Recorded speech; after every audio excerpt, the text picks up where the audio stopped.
welcome to Photographer's Grip Lesson number 2, how to operate a Sentry stand, commonly known as the C-stand because they have 100 uses on a film set. So,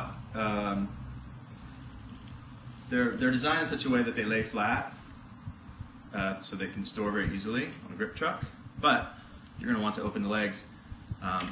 There's several different brands of Sentry stands, and the most common one is the Matthews C-stand, which is what I have here in my hand. And all of them have their own proprietary way of how they open their legs. But on a Matthews, you just sort of, you pull the friction legs until they seat, like that. And then you take the one that's on a knob and you put that in until it locks in its groove. Then you turn it over. You got yourself a stand. Now, when putting things on a stand, the most important thing to remember is that the friction knob needs to stay on the right.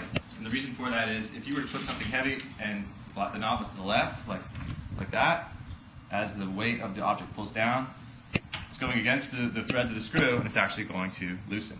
So if you put it on the right, like this, now when the weight of your object pulls down on it, the stand actually gets tighter. And it doesn't come crashing down on the set, making you look like a fool. So, you'll notice the legs have 3 different heights, and that's so that you can have multiple stands together, and they just tuck in really close to each other, and you can have multiple items working together.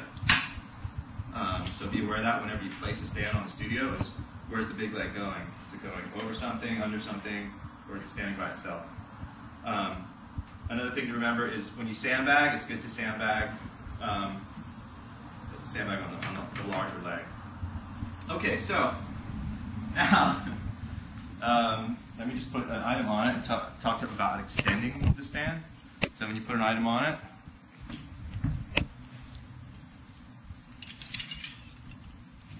everything's to the right.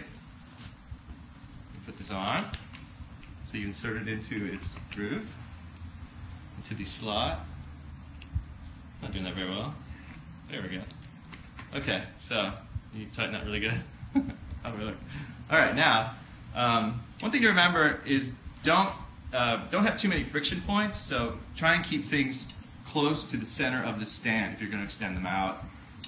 Don't do it until you have to. So in other words, you would keep things kind of in their vertical position as much as possible, unless you really have to go out there. These things are easy. Yeah, like this. You want to extend it out, so you have to be careful. When tightening things, do it just enough, because once the friction is down, that's it. After that, you're just wearing the thing out and making it harder to loosen later.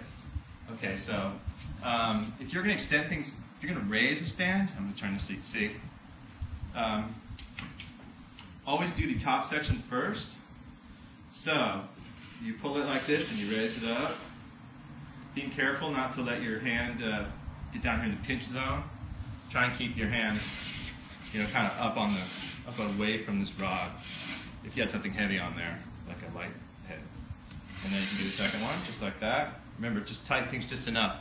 There's an actual brake in there, kind of like a brake shoe, like on a car. So it's a very stable, secure bond when you tighten this just a little bit. So that's it. That's your C-stand in a nutshell.